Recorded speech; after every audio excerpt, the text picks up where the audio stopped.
agora foi, né? Ah, beleza. Já estava com problema aí de conexão, mas parece que agora vai fluir bem. Que bom.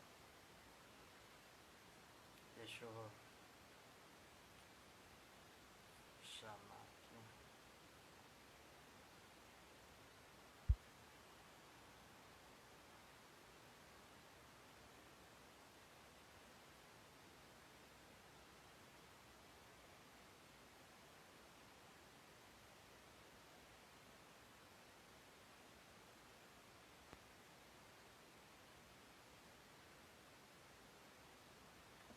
Bom, vou esperar aí um pouquinho enquanto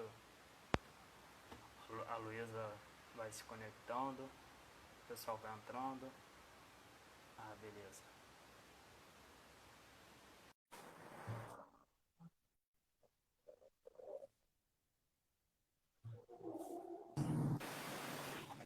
Oi, Luísa. Olá, tudo bom? Tudo bem? Desculpa aí uns problemas de internet aqui, mas Ah, agora parece que vai. faz parte, faz parte. É, sim, total. Bom, o pessoal está entrando aí, acho que a gente pode começar apresentando, né, com a parte da apresentação. Bom, fazer uma rápida, já me apresentar, para quem não me conhece, sou Daniel. Atualmente terminei o mestrado agora em maio, no meio da pandemia. Estou mestrado na área de bioquímica e estou com essa página nova, esse novo projeto, para trazer um pouco de divulgação científica, um pouco de informação de qualidade, e sempre trazendo alguém que trabalha ou já trabalhou na área do assunto da semana, que nesse caso seriam um pouco de herpetologia, uma questão de venenos, peçonhas. Por isso que quando eu vi o caso da Nádia, eu pensei, pô, tenho que fazer uma live com a Luísa, um bate-papo com a Luísa, porque ela é a pessoa da herpetologia. Bom, aí gostaria que você se apresentasse, falasse um pouco de você, da sua trajetória aí, da herpetologia. Claro. Primeiro, agradecer pelo convite. Eu acho muito legal que a gente tenha cada vez mais esse apelo pela divulgação científica, né? Isso é muito importante. Então, fiquei muito feliz quando vi sua página e mais feliz ainda quando eu recebi o convite. Então, obrigada por isso. Como o Daniel falou, né, eu sou bióloga, eu sou herpetóloga, que é basicamente aquela pessoa maluca que estuda répteis e anfíbios. Meu foco são os répteis, né? Eu sou completamente apaixonada por réptil. Não me pergunte por quê. Não, mentira, pergunta sim, porque eu terei o maior prazer de responder. Eu sou doutora em Ecologia e Evolução. Eu fiz a minha graduação na UFRJ, mestrado lá no Guild, no Pará, o doutorado na UERJ. Aí fiz um pós-doc em Salvador e agora eu estou no meu segundo pós-doc aqui nos Estados Unidos, na Universidade de Maryland. E, basicamente, a minha linha de pesquisa é voltada para avaliar o impacto das ações do homem na biodiversidade com enfoque em répteis, né? Principalmente lagartos e serpentes.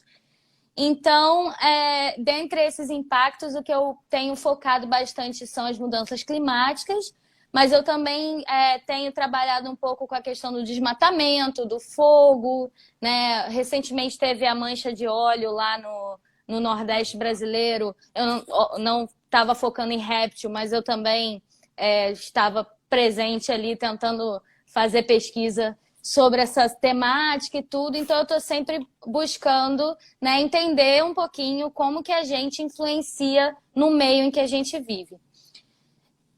Uma Bom, apresentaçãozinha beleza, tá rápida. ótimo. A gente vê que um currículo de peso mesmo, um trabalho aí árduo.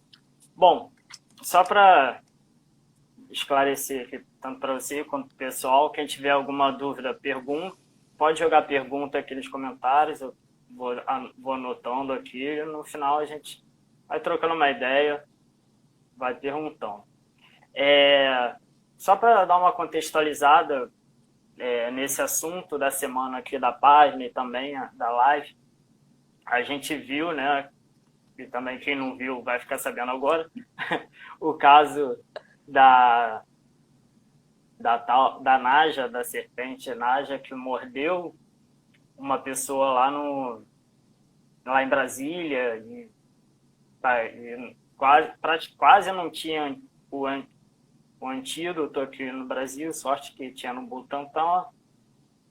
Enfim, a gente vai tratando sobre isso. Quando eu vi isso, eu achei, primeiro, super importante falar desse tema, e principalmente porque foi o primeiro registro de uma mordida de Naja aqui no Brasil, e teve toda uma repercussão, e está tendo ainda, né? Porque essa novela vai ser longa, vai ser boa, mas enfim. E aí eu pensei, cara, a gente, assim, quem faz faculdade de biologia, veterinária, agronomia, é mais dessa área, conhece alguém que tem algum animal silvestre em casa, assim, não é uma coisa tão incomum pra gente. E eu falei, cara, acho que eu vou tocar nesse assunto, porque, assim, para as pessoas saberem, assim, o que pode, o que não pode, assim, como é que funciona isso. Enfim, aí vamos começar aqui com umas perguntas. Eu acho que é importante a gente deixar um pouco claro, assim, primeiro a diferença do que seria um animal silvestre, o que seria um animal pet, porque normalmente a gente pensa em animal doméstico, sempre pensa cachorro, gato, que são os mais comuns, e às vezes um papagaio, um periquito, mas eu acho importante primeiro, assim, fazer essa diferença. Então, a primeira coisa que a gente tem que entender, né, em relação ao que são os animais silvestres, é que esses animais são aqueles que pertencem à fauna daquele local onde eles são encontrados.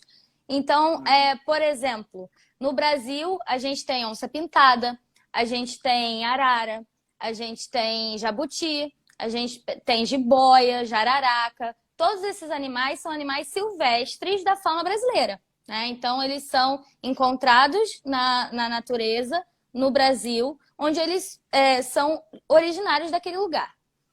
Já os animais pet, né? Os animais domésticos são animais que foram, ao longo do tempo, da história, da cultura humana, foram sendo domesticados a ponto de que esses animais se tornaram dependentes, de certa forma, aos seres humanos. Então, a gente tem, como você falou, como exemplo principal, né, os cachorros e os gatos, né? A gente consegue ver, inclusive, né, o cachorro é um ótimo exemplo disso, dessa domesticação ao longo do tempo, né, que foi ativamente causada pelo homem, porque a gente tem o cachorro, a espécie do cachorro é Canis lupus, que é a mesma espécie do lobo. E aí a gente pega um pug e a gente pega um lobo, você vai olhar para os dois bichos e falar, eles não são de forma alguma a mesma espécie, é impossível.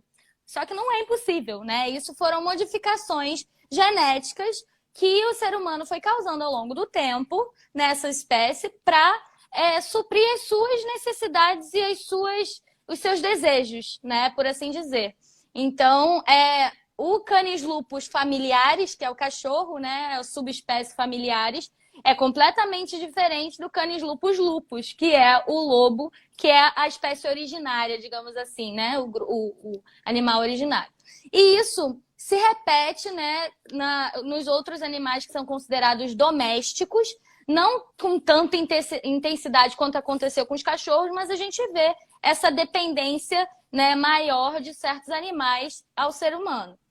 Só que isso são os animais domesticados, né? E aí a gente tem os pets. Os pets nada mais são os animais que a gente, por livre e espontânea vontade, resolve criar em casa. Sejam eles domésticos ou não, né? Então a gente tem como o Daniel falou, a gente tem muita gente que tem animal silvestre em casa, cria animal silvestre em casa. O caso da Naja, ela não é um animal silvestre, eu vou falar um pouquinho melhor disso depois. Mas a gente tem esses animais que não têm essa relação com o ser humano e, portanto, não tem essa adaptação de conviver com o ser humano, né? Que são criados como pet mesmo assim. Então, os pets são aqueles animais que são criados com a gente, que a gente cria em casa, mas não necessariamente eles são domesticados, né? Tem essa diferençazinha aí. Uhum. Não, muito bom. Eu gosto, então, essas lives são boas porque eu mesmo aprendo muito. É, gostei, ficou bem claro essa diferença. E aí eu já aproveito também para perguntar, qualquer pessoa pode ter um animal silvestre em casa? Existe alguma documentação? Como é que funciona isso? Então, para a gente ter um animal silvestre, a gente precisa de uma autorização, né? Os animais, no Brasil, algumas espécies de animais silvestres são comercializadas, né, legalmente, mas para que você consiga adquirir um animal legalizado, você tem que entrar em contato com criadouros autorizados pelo IBAMA. Né? Então, a gente tem algumas espécies silvestres, por exemplo, iguanas, né? Jiboias também. Eu tô falando dos répteis porque é isso. Eu vou falar mais de réptil. Mas a gente tem muitas aves também, né? Que são animais silvestres que acabam sendo criadas em casa, né? Mas para isso precisa de autorização, precisa ser adquirido num criadouro legalizado, né? E isso envolve uma série de questões burocráticas e financeiras também, porque acaba que, por conta dessa burocracia toda, né, o preço desses animais é relativamente elevado, até porque a ideia é que a gente não tenha, né? A ideia é que a gente não crie esses animais em casa, porque eles são animais silvestres, não domésticos, e por isso eles devem estar no seu ambiente natural, né? Mas para quem quer ter um animal silvestre em casa, a única forma legal de se fazer isso é através de criadouros legalizados pelo IBAMA. Sim, beleza. Agora também já começando a introduzir por causa da Naja e tudo mais, tem uma dúvida que talvez seja do pessoal que esteja assistindo. A Naja, pelo que eu acompanhei, é um animal não é natural aqui do Brasil. Então, assim, em relação a essa questão de ter animais silvestres em casa, as pessoas podem ter esses animais que não sejam do Brasil em casa, por exemplo. Então, esses animais que não são nativos do Brasil, né, eles não são animais silvestres. Eles são caracterizados, né, são chamados de animais exóticos, porque eles são exóticos à nossa fauna, né? Eles são de fora da nossa fauna. Então, animais exóticos, algumas espécies também têm autorização, né? Não é muito fácil, não é muito comum, é mais burocrático do que animal silvestre, mas algumas poucas espécies a gente consegue adquirir de criadouros legalizados. O problema em relação à Naja especificamente é que, além dela ser uma espécie exótica, ela é uma espécie peçonhenta, ou seja, ela inocula veneno. Todo o furdunço que aconteceu foi porque ela picou, né, o cara que tinha ela em casa. E isso levou ele para o hospital, ele quase morreu e tudo mais, porque o veneno dela é muito, muito forte. Eu falo um pouquinho melhor disso daqui a pouco também. E animais que são peçonhentos e exóticos não têm autorização legal para serem criados no Brasil. Então, você não pode criar um animal exótico peçonhento. Não existe essa possibilidade. Esses animais, eles são adquiridos pelo mercado ilegal mesmo. Tá? Uhum. Interessante. Bom, agora vamos já começar a falar da Naja. Qual, sim, um pouco agora já puxando sardinha para o seu lado, da herpetologia, né? Qual é a principal característica da Naja? Assim, como algum herpetólogo olha para a serpente, nossa, isso aqui é uma Naja, com certeza. Uma das principais características da Naja é aquela que todo mundo, quando vê uma Naja, já identifica, né? Que é o capelo. Que é basicamente as costelas, né? Da parte do pescoço, digamos assim, que conseguem, né? Se contrair dessa forma, assim, se esmagar. E aí ela abre o capelo, né? São as costelas dela que fazem esse movimento. Isso é uma característica que elas têm como uma forma de alerta. Então, quando elas se sentem ameaçadas, elas abrem o capelo para, como quem diz, olha, eu sou perigosa, tá vendo? Eu sou grande e perigosa, não mexe comigo. Né? Então, é basicamente essa mensagem que o capelo tem, né? Que é essa estrutura que fica. Aquilo é basicamente uma modificação na costela, que ela consegue amassar a costela e abrir assim. Além disso, outra característica, né, que é muito importante, que eu já mencionei e menciono de novo, é a questão do veneno. Né? Ela é extremamente. Ela é uma cobra, né, uma serpente da mesma família das cobras corais, que são silvestres no Brasil, né? São cobras nativas do Brasil. Né? É a família Elapide. E aí, capelo, respondendo ali. É tipo um chapéu, né? Chama de capelo porque é tipo um chapéu. Mas então, elas são da mesma família das cobras corais e, portanto, seu veneno é similar, né? E esse veneno, ele é neurotóxico principalmente. Então, ele influencia ali, ele causa problemas neurológicos, né? E podem, inclusive, levar ao óbito muito rapidamente, dependendo da dosagem de veneno, né? Então, essas duas características principais, mas visualmente é o capelo, sem sombra de dúvidas, que qualquer pessoa que vê uma serpente com aquela estrutura já pensa logo, né, na Naja. Sim. Bom, então, a Naja a gente sabe, né, você comentou também, que ela não é nativa do Brasil. Onde é que ela... Onde a gente costuma encontrar ela? Então, a gente tem normalmente na África e na Ásia, né? Elas são naturais desses dois continentes. E a espécie que foi a causadora de todo o rebuliço, especificamente, ela ocorre na Ásia. Mas África e Ásia são os dois continentes onde a gente consegue encontrar diferentes espécies aí de Naja, né? Naja é um gênero, no caso. Então, a gente tem várias espécies desse gênero. Legal. Não sabia disso. Não sabia que era um gênero. O pessoal tá fazendo umas perguntas aí a gente faz no final. Eu acho que dá para eu responder essa do Hugo, que é rapidinho. Então, então, cobra, serpente e víbora. Basicamente, o termo que a gente usa na ciência, principalmente, é serpente, né? Cobra e víbora a gente usa a víbora mais para as espécies peçonhentas, principalmente as jararacas, cascavéis e essas que têm a cabeça mais triangular, a gente acaba chamando de víbora, é um nome mais comum para esse tipo de serpente, né? E as cobras, o termo cobra, embora seja utilizado aqui, principalmente no Brasil, a gente usa cobra para qualquer tipo, né, de serpente. Mas originalmente o cobra veio para as najas, né? E, inclusive, curiosidade, né? A gente está falando de naja.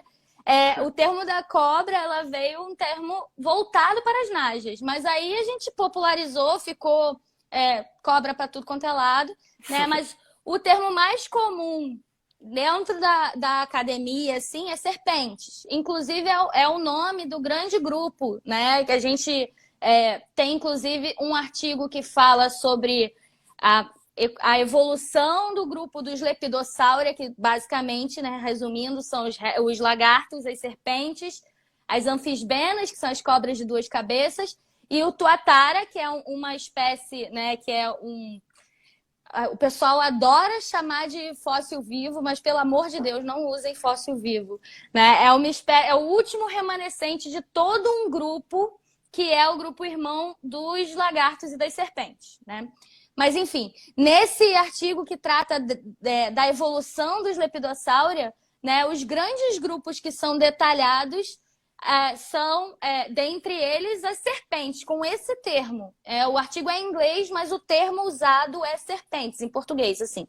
Então, é porque vem do latim e tudo mais. Então, o termo mais, digamos assim, cientificamente aceito é o termo serpente, né? E aí a gente tem víbora, que a gente acaba chamando mais as serpentes peçonhentas, aqui no Brasil.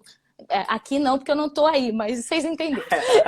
No Brasil, são as jararacas e as cascavéis, principalmente. E a cobra era originalmente voltada para a Naja, mas agora é todo mundo cobra. Interessante isso. Esses conceitos populares acabam se misturando todos, né? É que nem sapo, perereca e rã, tartaruga, isso tudo, quando você vai ver, né, na evolução, assim, não é bem assim.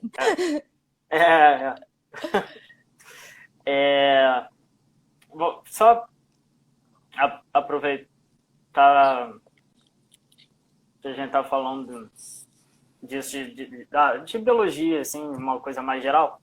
Perguntaram aqui, isso eu não sei se você já reparou, se viu algum estudo, mas perguntaram aí se a cobra, quando vai atacar, se tem alguma característica corporal, assim, que indique que ela vai atacar. Aí a pessoa perguntou se normalmente ela fica em formato de S. Depende. Depende do tipo de cobra, né? Depende do gênero da serpente. Tipo de cobra, gênero da serpente. Estou falando a mesma coisa. Então, o que acontece é o seguinte. Algumas serpentes, como por exemplo a jararaca, né? O grande grupo de jararaca tem várias espécies, mas elas têm uma característica de alerta também. Assim como a Naja abre o capelo, né? As jararacas, elas começam ali a se enrodilhar e elas viram uma bolinha assim. E quando elas estão enrodilhadas e atentas a você, você já fica com o pé atrás, porque ela tá percebendo que você tá ali, né? E aí ela vai elevar o corpo. Quando ela elevar o corpo, aí você já sabe que ela não está gostando da sua presença e provavelmente ela vai dar o bote, né? Isso varia de espécie para espécie. As cascavéis, por exemplo, elas fazem esse alerta através do chocalho, digamos assim, que ela tem na cauda, né? Que a gente conhece por chocalho, mas ela consegue fazer o barulhinho com aquela estrutura que ela tem no final. Que nada mais no final da cauda. Que nada mais é que as serpentes, né, os répteis escamados, que são as serpentes e os lagartos, eles fazem a muda, né, da pele. E aí eles trocam de tempos em tempos, porque conforme esses animais vão crescendo, aquela queratina que está cobrindo as escamas fica pequena. É como se a roupa ficasse pequena e eles precisassem trocar. Então, de tempos em tempos, eles trocam de roupa, né, fazendo essa muda da pele. E com isso, no caso, por exemplo, das cascavéis, essa muda ela vai se acumulando no final da cauda. E aquele chocalho nada mais é que essa queratina que ela foi trocando, acumulando, né? Então, quanto mais velha, né, a cascavel, maior vai ser aquele chocalho, né? Só que não dá pra gente medir, por exemplo, a idade dela pelo chocalho, porque muitas vezes ele acaba quebrando e tudo mais, então não é muito exato. Mas dá para ter uma noção. Quando você vê uma cascavel que tem um chocalho muito grande, ela já fez várias mudas, né? E aquilo foi acumulando ali no final. Mas enfim, voltando para a questão, a cascavel ela faz o barulhinho com o chocalho para dizer que tá te vendo. Ela percebeu que você tá ali e não tá gostando disso. E isso varia de grupo para grupo. As corais, por exemplo, elas têm elas têm como defesa a fuga, né? Então, apesar de ter um veneno extremamente tóxico, que é neurotóxico, que nem o da Naja, né? apesar disso, ela não quer te atacar. O objetivo dela não é atacar, porque ela vai gastar muita energia para te atacar. As serpentes, elas gastam muita energia para dar o bote e inocular o veneno. A produção do veneno gasta energia. Então, elas não querem fazer isso. E aí, no caso das corais, especificamente, ao contrário da jararaca, que tem a presa na frente, né? Então, quando ela abre a boca, já dá para ver aquele dentão, que é por onde ela inocula o veneno. As corais, o dente dela que inocula esse veneno fica atrás da boca. Então, para ela é ainda mais difícil inocular o veneno. E aí ela gasta mais energia, né? E essa presa da coral ainda é pequena, ao contrário da jararaca e da naja. Ao contrário da jararaca, que é grande, a gente consegue ver aquele negócio gigantesco, né?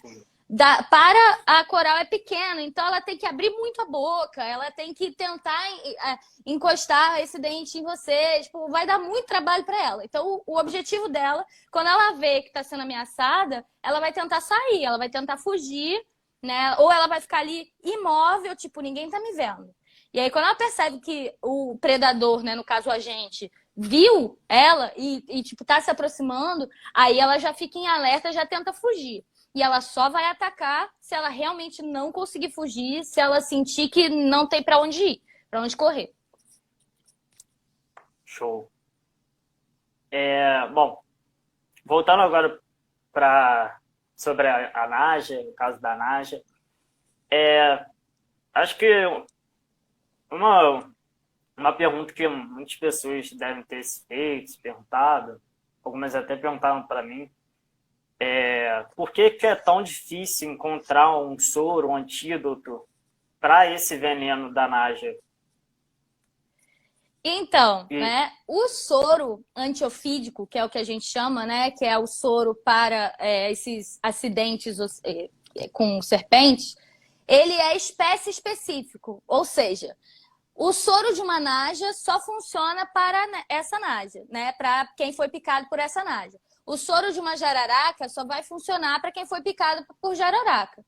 E assim por diante. Então não adianta eu ser picada por uma naja e tomar o soro de uma coral. Não vai funcionar, né? E o que acontece é que, como ela não é uma espécie nativa no Brasil, ela não ocorre no Brasil, ela ela não está nem perto do Brasil, porque ela está lá na África e na Ásia, não tem por que ter soro dessa cobra no Brasil, né? Até porque a produção do soro demanda gasto financeiro, demanda estudo, demanda muita coisa. Então, por isso é muito difícil a gente ter. Aí, o que aconteceu? O Butantan tinha. Por que o Butantan tinha? Porque o Butantan é um instituto que trabalha com sorologia de veneno, é um instituto que pesquisa isso desde a sua fundação e, portanto, eles têm uma criação para fins científicos de naja, porque eles estudam o veneno desse animal.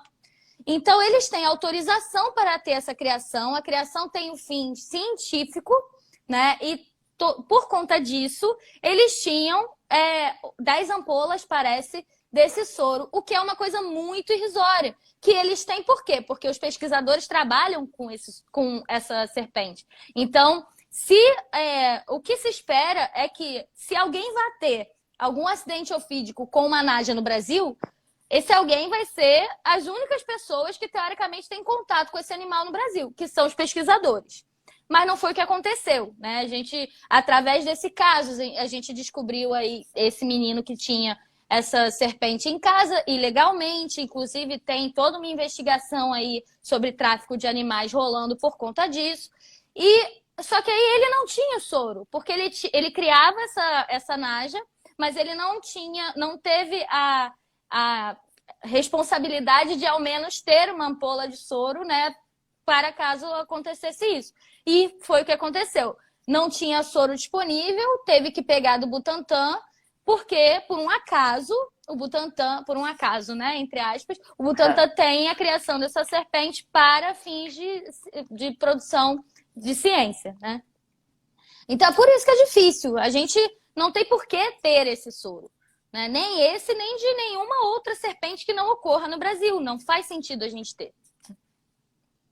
Sim, verdade. Ou seja, o cara faz um crime e ainda dá trabalho.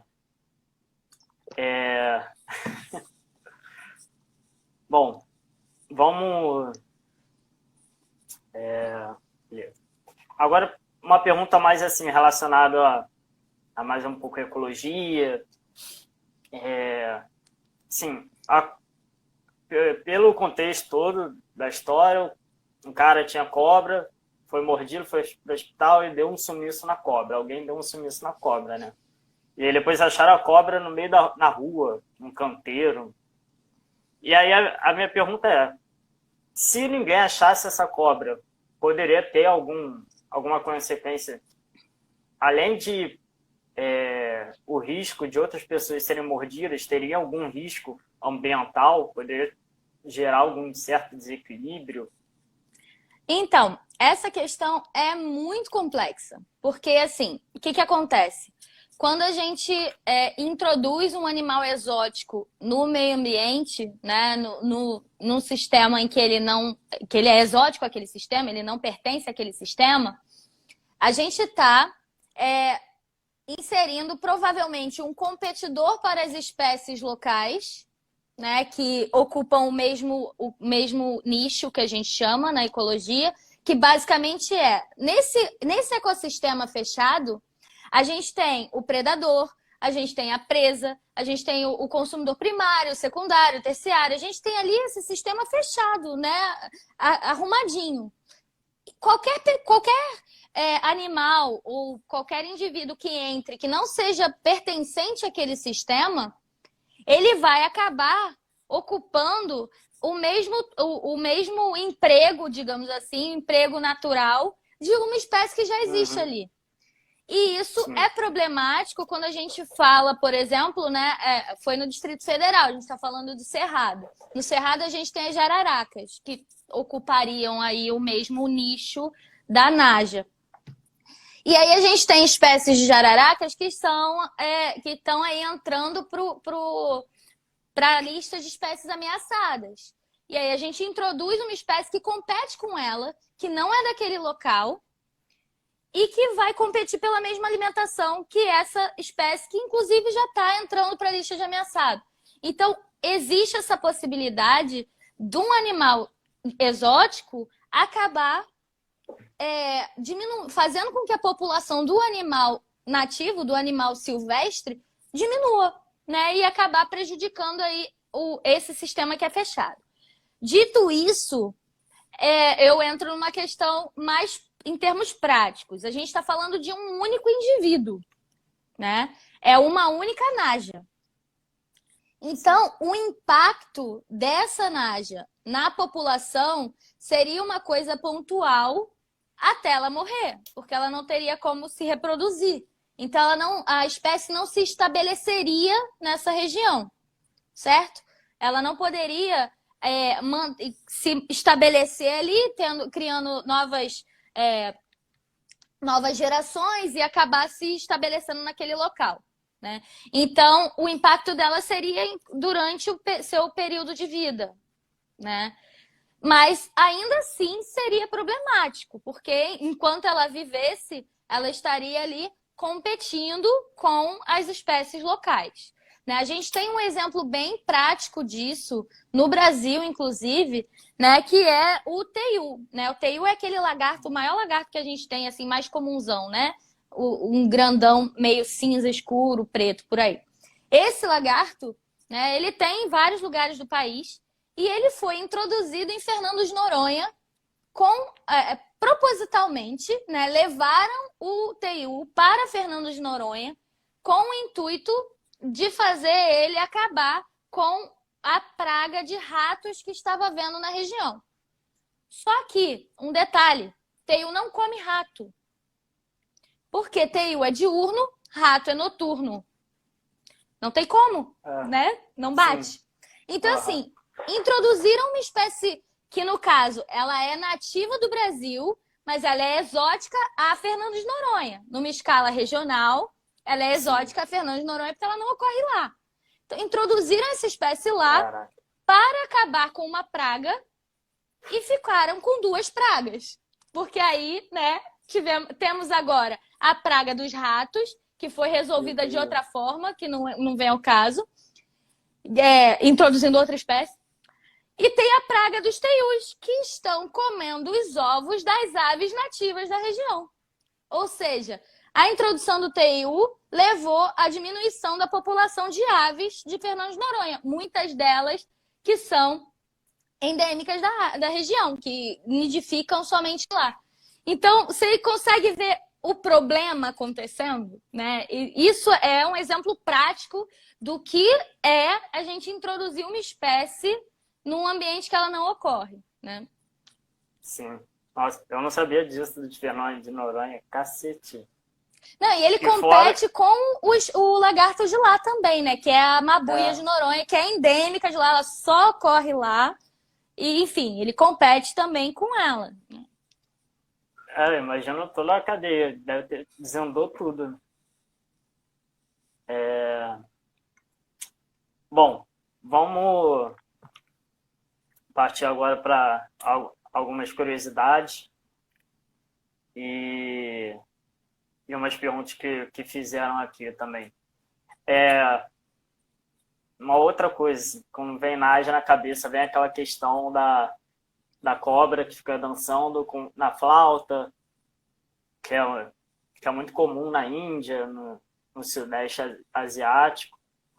E nem todo mundo sabe, né? Eu estava dando uma lida, não sei se é verdade, eu vou pensar que você me confirme, que as serpentes são surdas. E como é que esses animais ficam dançando, acompanhando a flauta, se eles não estão escutando a música? Então, vamos lá. Né? As serpentes, elas têm um ouvido interno. Logo, elas não têm uma audição como a nossa, né? Elas são surdas, por assim dizer. Elas sentem a vibração do ambiente. Elas não conseguem ouvir o som propriamente dito. No caso especificamente do encantamento de serpentes, né? Basicamente, isso é uma prática cruel com a serpente. Eu vou explicar por quê. Esses encantadores, o que eles fazem? Né? Primeiro que eles mantêm a serpente num potinho pequeno, escuro, fechado, até a hora do show. Né? E aí, na hora do show, eles balançam o potinho, bate o potinho no chão e aí eles abrem. Nisso, aquela serpente que estava provavelmente dormindo, né, com um metabolismo bem lento, porque estava ali no escuro e tudo mais, ela já fica, o que está acontecendo? Né? E aí, enquanto ela fica, o que está acontecendo? Tem um cara que com um negócio na boca, que enfia na cara dela e fica se mexendo. Se você reparar num vídeo, esses bichos, eles não ficam paradinhos. Esses bichos não. Os encantadores, eles não ficam paradinhos. Eles ficam com a flauta se mexendo e mexendo o joelho, mexe braço, mexe isso, mexe aquilo. Porque ele está querendo manter a atenção da serpente nele. E aí ela está se sentindo ameaçada, porque ela estava dormindo, aí do nada bateram com a caixa dela, abriu aquela luz na cara dela, e o cara com uma flauta esfregando na frente dela, ela vai para a posição de alerta dela. Qual é a posição de alerta? Capelo aberto e eriçada, né? Que ela levanta a parte da frente do corpo, porque ela tá mostrando que ela tá, olha, não tô curtindo isso não. Você para com isso. E o movimento é um movimento natural para ela conseguir se manter tão elevada como ela se mantém. Ela não fica parada 100%. Ela tem que ficar se mexendo. E aí, eu ia falar disso agora. Tem outras questões também.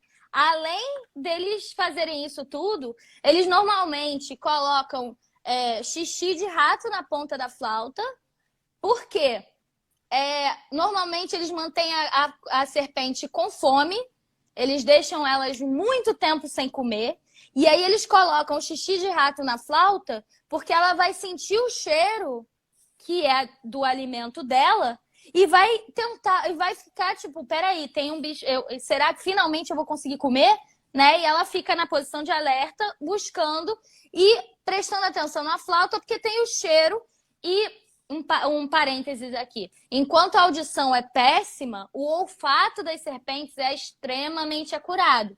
né? Elas têm um órgão específico para isso, que é o órgão de Jacobson, que elas conseguem, pela linguinha, né? Aquela língua bifurcada, é como se elas pegassem partículas do meio e aí elas voltam com a língua para dentro da boca e elas inserem essas duas, a bifurcação da língua, como se fosse um buraquinho que ela tem no céu da boca, onde ela vai levar essas partículas do meio para o órgão de Jacobson, que consegue sentir o cheiro, né, através dessa conexão. Então ela está ali sentindo aquele cheiro do xixi de rato, tentando buscar e não tá vendo cadê o rato, enquanto isso tem o cara com uma flauta na cara dela, fazendo vários movimentos, né? E aí tá o pessoal falando que é absurdo, que coisa horrível, piora. Caraca. Porque o que acontece? Como a gente está falando aí desde o início da live, a Naja é uma serpente peçonhenta, né? Ou seja, ela tem veneno e ela inocula esse veneno no bote dela, né? E aí, poxa, o que ela vai fazer? Depois que ela fica em pé, ela vai dar o bote, né? E por que esses caras não levam bote? Por que eles não acabam morrendo? Porque eles arrancam as presas delas.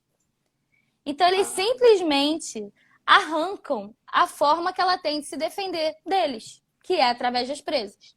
Então, a partir do momento que eles arrancam isso, elas não oferecem mais nenhum perigo para eles, né? Porque elas não, mesmo que elas deem o bote, elas não têm como inocular o veneno, porque eles arrancaram as presas. E eu posso garantir a vocês que eles não fazem isso da forma mais indolor possível. Certo, né? Eu garanto a vocês que não é da melhor forma possível. Então, é isso que acontece com os encantadores de serpente, né? Eles não estão encantando serpentes, eles estão maltratando serpentes. Não, absurdo, né? A moral da história é que todo mundo que se aproveita de algum animal para turismo, na maioria das vezes vai ter algo errado. Pode ficar desconfiado, né? Igual esses zoológicos que ficam dopando os animais para o pessoal tirar foto.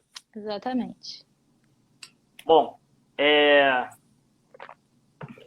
já assim, caminhando para o final, tem 2 perguntas que o pessoal fez aqui. Eu anotei, aí a gente faz as perguntas, depois já encerra, faz aquela coisa toda. A primeira pergunta foi que se existe alguma relação entre as cobras africanas serem as cobras mais venenosas do mundo. Existe alguma relação? Ou é mais aleatório? Então, na verdade, não. Não é aleatório também, né? A gente tem algumas famílias de serpentes que evoluíram desenvolvendo as peçonhas, né? Então, a gente tem os elapídeos, que são as cobras corais e as najas. A gente tem as viperídeas, que são as cobras, que são as chamadas de víboras, né? O víbora vem do nome da família Viperídeo, que é viper, e que são as jararacas, as cascavéis, né? E tudo mais. Então, a gente tem, principalmente, tem outras, mas principalmente essas duas, que são as 2 famílias que a gente tem no Brasil, principalmente, que tem peçonha, que inoculam o veneno, né? E que tem uma peçonha forte. E essas famílias, elas desenvolveram ao longo da evolução, né, essa defesa, né? Porque o veneno nada mais é que uma estratégia de defesa e uma estratégia para buscar alimento, né? Então, é a forma como esses animais encontraram evolutivamente, né, sem humanizar o animal, mas evolutivamente é a forma como se desenvolveu a defesa, né, e a busca pelo alimento. Então, não é relacionado ao continente, é relacionado à história evolutiva do grupo, né? Então, algumas famílias desenvolveram essa habilidade, né? Uhum. Bom, agora fizeram uma pergunta aí, que é já mais relacionada um pouco à área de saúde, se alguém foi mordido por alguma cobra, o que ele tem que fazer? Qual é o certo a se fazer? Muito importante essa pergunta, porque a gente tem muitos mitos em relação a isso, né? O Sim. principal mito é fazer torniquete e sugar o veneno. Não façam isso. Torniquete só vai fazer piorar a sua situação. Por quê? Quando você, por exemplo, eu fui picada no meu dedo. Se eu fizer um torniquete aqui, as chances de eu perder o dedo são enormes. Se eu deixar o veneno, o veneno vai fluir pela corrente sanguínea de qualquer forma. Se eu não concentrar isso no meu dedo e tiver acesso ao soro antiofídico, há grandes chances de nada acontecer e assim não ter nenhuma sequela, né? Então, se você faz o torniquete, você está pedindo para você perder um membro, seja o seu dedo, seja o seu braço, seja lá o que foi que você fez o torniquete. Então, não façam isso, né? O principal é manter a calma, por quê? Manter a calma, né? Claro, fui picado por uma serpente peçonhenta e vou manter a calma. Mas o que acontece? Isso é necessário. Porque quando você fica nervoso, seu batimento cardíaco acelera. E quando você acelera o batimento, isso significa que a circulação do seu sangue vai mais rápido. Você fica acelerado, literalmente. E isso vai fazer com que o veneno se espalhe mais rápido pela sua corrente sanguínea. Então, ficar tranquilo, ficar calmo, não é só aquela coisa que a gente sempre fala para todo mundo. Nesse caso, é necessário, né? Outra coisa que é importante é se hidratar muito, porque muitos dos venenos eles têm implicações diretas, né, nos rins, causam falha nos rins e você pode acabar morrendo por conta disso. Não porque pelas reações normais do veneno, né, do neurotóxico ou etc. Então, beber muita água é importante, né? Deixar os membros para cima. Infelizmente é isso que tem que fazer, tem que ficar calmo. Mas então, deixar os membros elevados para assim deixar evitar que o veneno, né, se concentre nas suas extremidades para evitar necrose. E não beber álcool. Muita gente fala, pelo menos vou tomar uma que pelo menos eu fico anestesiado, né? Só que o álcool, ele vai fazer exatamente o oposto da hidratação, né? Quando você bebe, você desidrata. Então, você vai ajudar o efeito negativo do veneno no seu organismo. Então, não beba álcool. Se você foi picado, dá uma segurada na dor, né? Toma analgésico pode. E o principal é você ir atrás de um hospital o mais rápido possível que tenha o soro antiofídico que seja da sua serpente que te picou. Então, isso é o mais é o principal e é o mais problemático. Primeiro, porque nem sempre a gente sabe que espécie é essa que me picou, né? Então,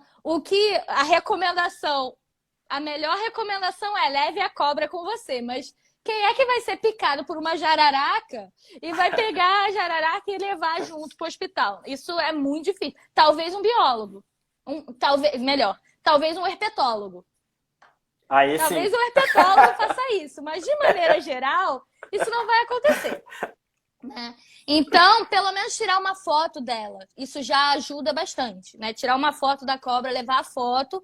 Isso se você não fizer ideia de que bicho é esse, né? E aí, até pegando o gancho que o Luiz falou um tempo atrás aí nos comentários, dos soros polivalentes. Esses soros, eles são ótimos porque, como o nome já diz, eles servem para diversos tipos de veneno. Só que, primeiro, que eles não são tão fáceis de se fazer e, portanto, eles não são muito disponíveis. E, segundo, que eles perdem um pouco da eficácia em relação ao soro que é espécie específico. Então, dependendo da quantidade de veneno que foi injetada quando ela te deu o bote, esse soro vai fazer cosquinha no seu organismo, né? O ideal é que seja o espécie específico. Nem todo veneno destrói tecido, né? Os venenos, por exemplo, algumas corais têm um veneno que é exclusivamente neurotóxico. Algumas têm um veneno mais completo, mas principalmente as cascavéis são problemáticas porque elas têm diferentes tipos de ações do veneno. né? Mas as corais, elas têm, de modo geral, um veneno mais voltado para essa ação no sistema nervoso. Então, não é todo veneno que destrói o tecido. Mas se você fizer torniquete, né, lembre-se que você está falando de veneno, né? Então, é bem capaz que você perca o seu dedo só porque você fez a porcaria do torniquete. E sugar, que é outro mito também, gente, isso não adianta. Você não está sugando nada, porque a partir do momento que o soro entrou, que o veneno entrou em contato com a corrente sanguínea, ele já foi embora. Ele já está circulando. Você pode tirar uma parte dele, se você for muito rápido e souber fazer isso muito rápido. Mas ainda assim não vai sair tudo. Né? Então, não é a melhor opção. Tá? É como faz o soro. O soro ele é feito a partir do veneno, né? Então, ele é feito principalmente nas instituições de pesquisa que são voltadas para isso. O Butantan é o nosso maior exemplo no Brasil, né? E, basicamente, eles extraem a peçonha, né? O veneno da serpente. E aí é um processo que eu não vou saber te dizer com detalhes, porque é um processo como um processo para criação de vacina. A ideia mas não é preventivo, mas assim, a ideia é de criar um remédio, né? Então, você usa a essência do veneno, né? Extraindo o veneno diretamente da sua fonte, e através dessa essência, você faz esse remédio contra ele, né? Então, é por aí. Eu não vou saber dizer o passo a passo mais específico, porque essa é a parte de bioquímica, né? A parte mais da biomedicina, que não entra muito no que eu trabalho, né? Então, para não falar besteira, eu prefiro não tentar inventar aqui. Mas eu sei que é assim, através da extração do veneno diretamente da fonte, né, da serpente, que a extração do veneno não é feita de maneira agressiva, né? Existe toda uma metodologia para fazer isso da melhor forma possível. Mas, a partir disso, dessa extração, é que é desenvolvido o soro. Sim, então, deixa eu agora puxar a sardinha aqui para minha área. Eu estava lendo sobre essa questão do soro, né? Como é que ele era fabricado. E é exatamente assim como alguém comentou aí. Tem uma inoculação, normalmente em cavalos, ou então algum outro animal. E, consequentemente, o organismo desses animais vai produzir anticorpos para combater a toxina do veneno. E a partir do plasma desses animais que foram inoculados, eles vão pegar o plasma, vão pegar os anticorpos, né? Vão fazer toda uma preparação ali, aí essa parte de preparação eu já também não sei, porque eu não entrei muito em detalhes, mas a partir desse plasma, com os anticorpos, vai fazer o soro. Então, quando uma pessoa recebe o soro, esse soro vai estar cheio de anticorpo, vai conseguir combater a toxina do veneno. Pronto. É assim que todo mundo aprende, inclusive eu. Bom, eu acho que é Alguém isso. tem mais alguma pergunta, gente? Agora é a hora. Acho que a gente conseguiu falar bem, falar de um pouquinho de tudo. Esse assunto ficou muito em alta agora, né? Mas eu acho que é importante mesmo a gente começar a pensar sobre essas coisas, né? Porque, inclusive, a partir desse caso, descobriu-se, né, diversas espécies mantidas em cativeiro lá, provavelmente associadas a esse menino que foi picado, né? Que basicamente não podiam estar aqui, não tinha licença para estar aqui, então referente a tráfico de animais mesmo, e a gente tem isso muito forte no Brasil, né? Mas é engraçado porque mesmo na graduação de biologia, não sei, na sua época, na minha, tipo, nem foi tão longe uma da outra assim, né? A gente é da mesma faculdade, né? A gente fez o FRJ, mas a gente não fala muito sobre isso, sabe? A gente não fala sobre legislação ambiental, a gente não fala sobre essa coisa do tráfico de animais que é extremamente forte no Brasil. A gente tem muito isso, né? Principalmente voltado para as aves, mas a gente tem para todos os grupos, né? É porque a ave é mais forte, né? Porque todo mundo quer uma arara, todo mundo quer, né, esses bichos coloridos que a gente tem. E isso é muito forte, é muito problemático, porque além dos maus tratos, né, a gente tem essas diversas espécies sendo introduzidas nos ambientes que não lhe cabem. A gente tem esse tipo de situação acontecendo, né, que abriu aí procedência. A gente, a partir disso, a partir dessa análise, a gente já descobriu uma outra espécie de serpente venenosa também, né? Peçonhenta, venenosa não. A diferença de peçonha e veneno, gente, só rapidamente, é porque peçonha é quando o animal consegue inocular, consegue ativamente botar, injetar esse veneno. E veneno, um bicho venenoso, ele tem o veneno e ele não consegue inocular isso, ele só existe com aquele veneno, né? Tipo um sapo, por exemplo.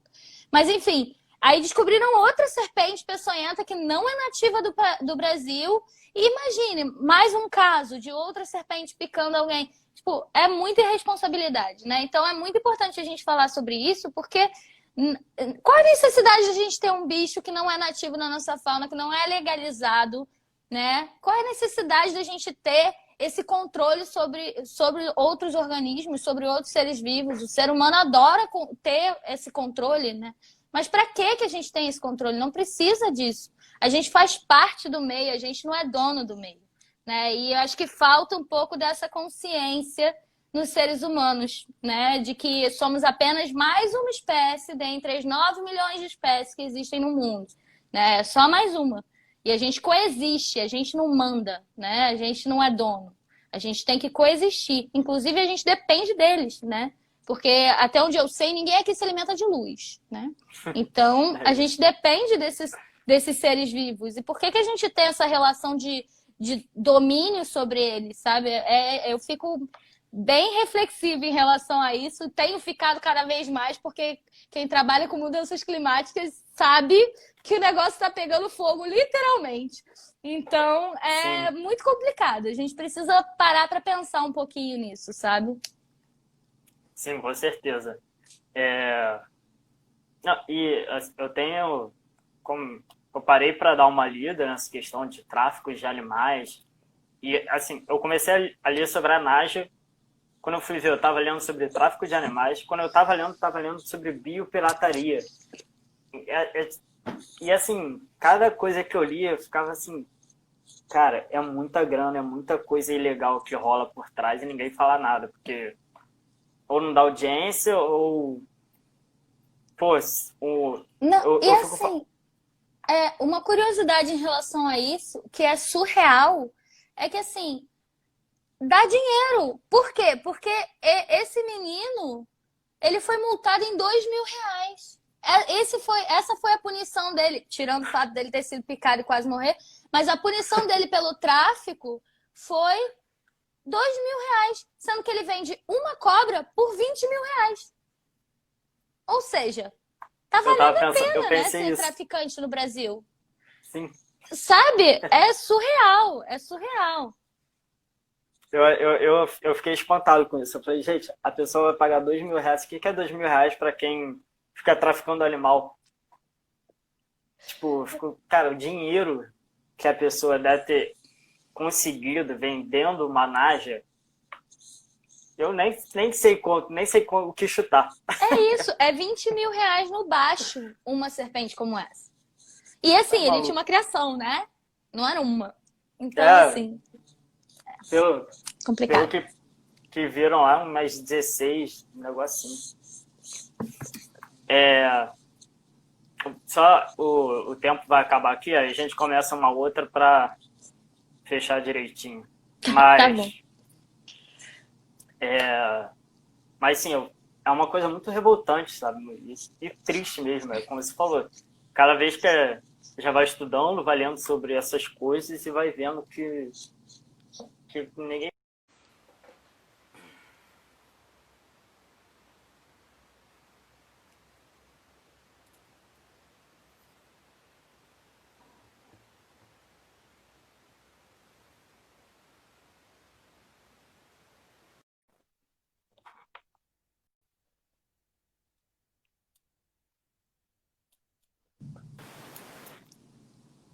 Olá. Olá.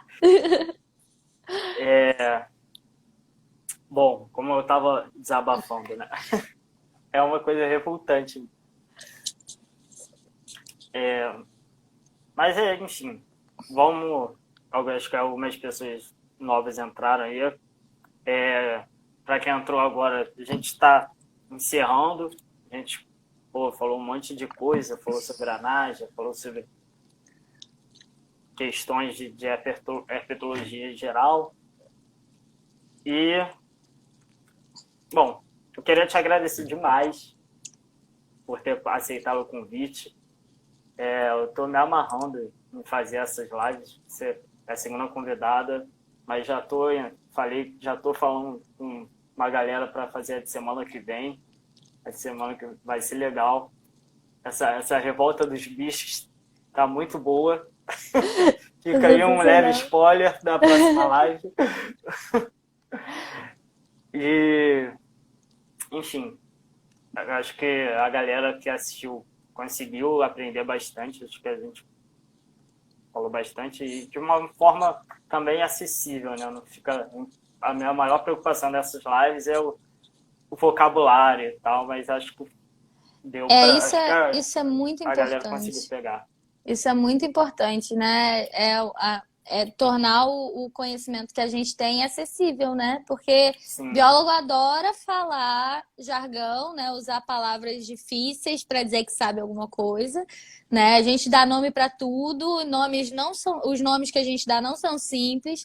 Então, acho que é muito importante a gente popularizar, né, a ciência como um todo, né? O propósito do seu Instagram, é o propósito do meu também, do Minha Amiga Cientista. Eu acho que a gente precisa cada vez mais de iniciativas como essas, né? Porque a gente está vivenciando um momento em que as fake news estão cada vez mais fortes, né? E influenciando cada vez mais tudo na nossa vida, né? A gente tem aí democracias inteiras abaladas por conta de fake news. Então, assim, é muito importante que a gente combata isso e, enquanto cientista, eu acho que é mais do que importante, é nosso dever, né?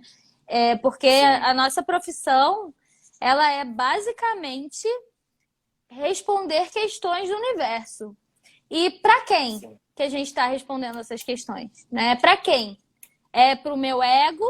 Ou é para melhorar a sociedade de alguma maneira? Ou é para resolver problemas sociais, ambientais, né? Então, a gente, enquanto cientista, a gente tem esse dever de popularizar o que a gente está fazendo. A gente não tem que ficar falando só com cientista, falando só com quem entende do que a gente está falando. A gente tem que falar para todo mundo. E a gente tem que falar para todo mundo do jeito que todo mundo entenda. E que todo mundo participe. E que tenha troca, né? A gente não é dono da razão. A gente testa hipóteses. E aí a gente tendo uma conversa com, por exemplo, um ribeirinho no meio da Amazônia, a vivência desse cara vai ser muito maior do que a minha enquanto cientista de 28 anos. E por que eu não posso conversar com ele? Por que a gente não pode trocar conhecimento? Né? Então, é muito importante que a gente faça isso. É muito importante que a gente tenha esse tipo de troca, né? Seja no Instagram, que ainda é elitista, mas é o que a gente tem para hoje, né? Seja no nosso dia a dia, seja visitando escola pública, seja fazendo o que tem que ser feito, né? Então, é muito importante. Eu queria avisar, né, já que estamos nos despedindo, que vai rolar um videozinho no Minha Amiga. Para quem não sabe, quem não conhece o Minha Amiga Cientista, né, que é o meu projeto, é um projeto onde eu normalmente coloco vídeos curtos de entre 3 e 4 minutos, assim, normalmente menos que isso, sobre diversas temáticas da ciência, né? E o vídeo que eu vou botar hoje ou amanhã, tô vendo ainda, mas vai ser referente a mais ou menos isso que a gente conversou hoje, né?